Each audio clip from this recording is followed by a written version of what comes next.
5 nét phụ nữ tự ti là xấu, nhưng lại khiến đàn ông mê mẩn. Đây thật sự là một nét lạ trên gương mặt của người phụ nữ. Đừng cảm thấy khó chịu hay tự ti nhé, bởi bạn đang sở hữu đặc điểm quyến rũ cánh đàn ông. 1. Làn da bánh mật. Nếu sở hữu làn da bánh mật rắn rỏi, khỏe mạnh thì phụ nữ đừng buồn. Có rất nhiều người đẹp với làn da nâu nhưng cực kỳ quyến rũ.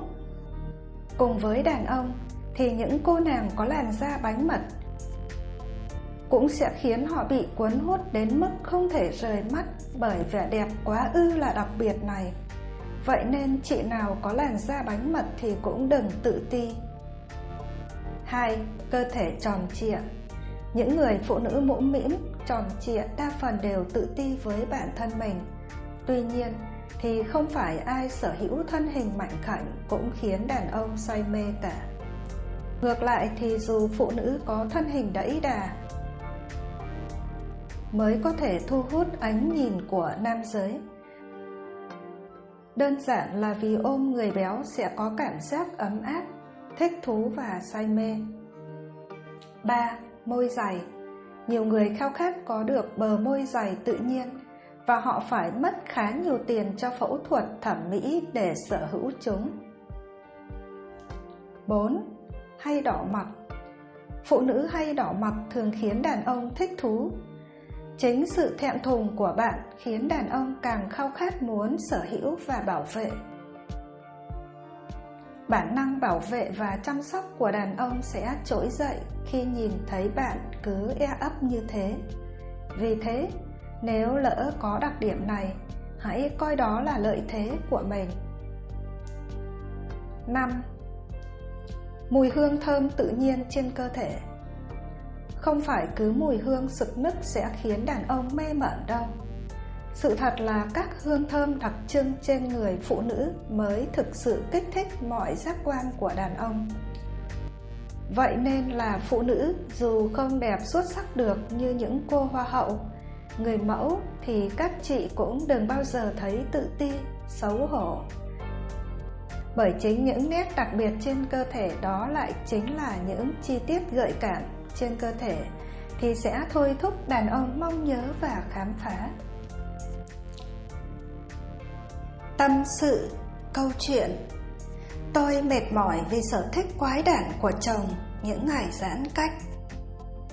Những ngày giãn cách vì dịch, vợ chồng tôi ở bên cạnh nhau 24/24. Trước đây còn kêu than là công việc bận bịu, ít thời gian dành cho đối phương, thiếu khoảng khắc hâm nóng tình cảm. Nhưng bây giờ chỉ muốn cách xa nhau càng lâu càng tốt. Tất cả đến từ một sở thích quái đản của chồng mùa giãn cách. Chồng tôi nghiện hát karaoke. Nếu chị hát vui 1-2 bài thì không sao. Tôi cũng không nói anh giải trí sau những giờ làm việc căng thẳng. Đằng này chồng tôi hát liên tục vài tiếng đồng hồ, ngay cả trong giờ làm. Gia đình chúng tôi sống ở chung cư. Chất lượng cách âm tốt, nhưng lại theo kiểu hàng xóm thì không nghe được gì, nhưng người trong nhà thấy rất ồn ào. Lấy nhau tới nay đã được 4 năm. Chồng tôi có con nhỏ, nhưng chồng tôi không nghĩ cho bé mà cứ vào phòng làm việc riêng rồi bắt đầu gào thét hết mức có thể. Anh không chọn những bài nhẹ nhàng mà chỉ đi theo một điệu nhạc mạnh yêu thích của mình. Tôi làm công việc kế toán, cần sự tập trung cao độ, nhất là khi phải làm việc tại nhà như bây giờ. Mỗi ngày cấp trên réo không biết bao nhiêu lần trong các nhóm chat công việc, đến là mệt mỏi. Nhìn màn hình máy tính tới độ mắt nhòe cả ra, song âm thanh của chồng tôi cứ văng vẳng bên tai. Sớm nhận ra tình hình không ổn, tôi đã gửi con cho ông bà ngoại chăm.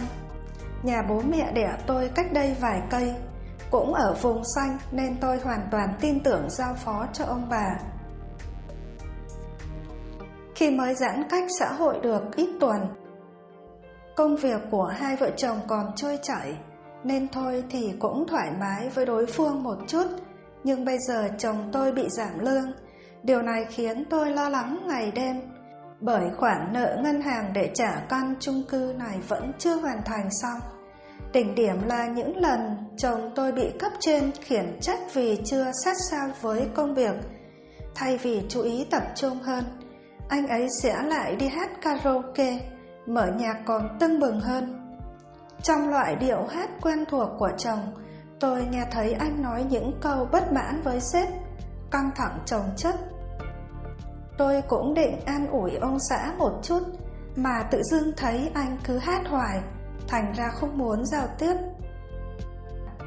Dạo gần đây, chồng tôi còn hay lên các trang mạng xã hội. Mỗi ngày anh mặc một bộ đồ mới, quần áo ném trong tủ lung tung làm tôi phải dọn dẹp rất mệt. Còn chưa kể, có một vài cô gái trên mạng không biết quen chồng tôi như thế nào mà cũng vào bình luận khen ngợi. Vài ngày trước, tôi lén đọc tin nhắn trong điện thoại của chồng, thấy có vài người vào còn định làm quen. Chồng tôi nói chuyện kiểu nửa vời, chỉ cảm ơn. May cho anh ta là không lấn sâu vào các mối quan hệ ngoài lề này.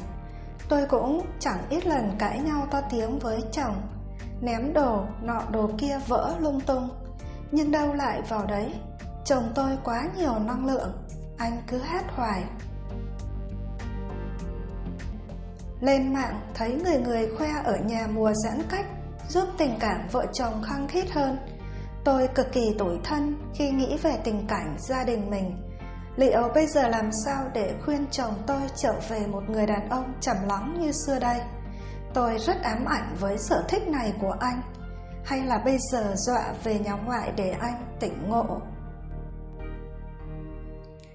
Qua câu chuyện này thì người vợ rất bức xúc, và đã có nhiều thời điểm cô ấy muốn ly thân với người chồng vô duyên này. Câu chuyện 2. Lần đầu gặp chị dâu tương lai, tôi đã sốc đến mức đánh đổ cả cốc nước. Anh tôi năm nay 30 tuổi, chăm chỉ học hành và phấn đấu cho sự nghiệp, nên rất gà mò trong chuyện tình cảm. Có thể nói, anh ấy chưa từng yêu ai. Bố mẹ tôi có mỗi anh là con trai nên cũng nóng ruột, hối thúc suốt chuyện cưới xin. Tháng trước anh hào hứng nói đã quen được bạn gái, là một cô gái rất xinh đẹp, khéo léo và đáng yêu. Nhìn dáng vẻ của anh cũng đủ chứng minh anh đang chìm đắm trong tình yêu, hạnh phúc đến mức nằm mơ cũng cười. Tuần trước, nhân lúc bố mẹ vắng nhà, anh gọi điện cho người yêu anh đến chơi để tôi gặp mặt. Vừa nhìn thấy cô gái, tôi đã sốc đến mức đánh đổ cả cốc nước trên tay. Thấy thái độ lạ lùng của tôi, anh tôi còn cho rằng tôi thấy cô ấy đẹp quá nên kinh ngạc. Thật ra không phải như thế. Trong lúc anh và người yêu vui vẻ trò chuyện, tôi lên mạng kiểm tra lại phán đoán của mình. Không sai, chính là cô ta. Cô nàng hở bạo, sẵn sàng mời gọi đàn ông bằng những câu từ thô lỗ. Thậm chí cô còn ỡm với những lời mời gọi đi tình một đêm của nhiều người đàn ông trên mạng.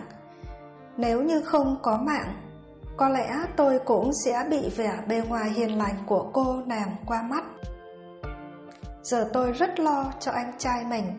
Tôi không biết có nên công khai bí mật của người yêu anh để anh biết và tránh xa không. Tôi nghĩ cô nàng tiếp cận anh mình chắc chắn có nguyên nhân, và đó không phải là tình yêu chân thành. Nhưng qua quan sát, tôi thấy anh mình đã yêu sâu đậm lắm rồi, khó mà dứt ra được. Nhưng bảo tôi chấp nhận một người chị dâu suốt ngày khoe thân, ăn mặc hở hang trên mạng xã hội, tôi không sao làm được. Mấy ngày nay, mỗi lần anh nhắc đến người yêu, tôi lại khó chịu.